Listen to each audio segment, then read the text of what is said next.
গলনাঙ্ক বলে। আপেক্ষিক তাপ কাকে বলে?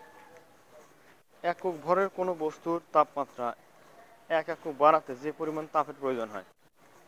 তাহলে কি একক ভরের কোনো বস্তুর তাপমাত্রা এক একক বাড়াতে, তাহলে আমি ধরলে একক ভরের মানে কি, ধরে 1 গ্রাম ভরের, তো তাপমাত্রা এক একক বাড়াতে মানে কি 1 ডিগ্রি সেন্টিগ্রেড বাড়াতে, এরকম আর একক ভরের বস্তুর তাপমাত্রা এক একক বাড়াতে যে পরিমাণ তাপের প্রয়োজন হয় তাকে ওই বস্তুর উপাদানের আপেক্ষিক তাপ বলে। ওই বস্তুর উপাদানের আপেক্ষিক তাপ বলে। তাপ ধারণ ক্ষমতা কাকে বলে?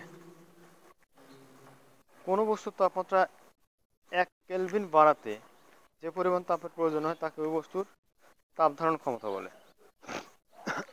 মানে কোনো বস্তুর তাপমাত্রা 1 কেলভিন বাড়াতে যে পরিমাণ তাপের প্রয়োজন হয় তাকে ওই বস্তুর তাপ ধারণ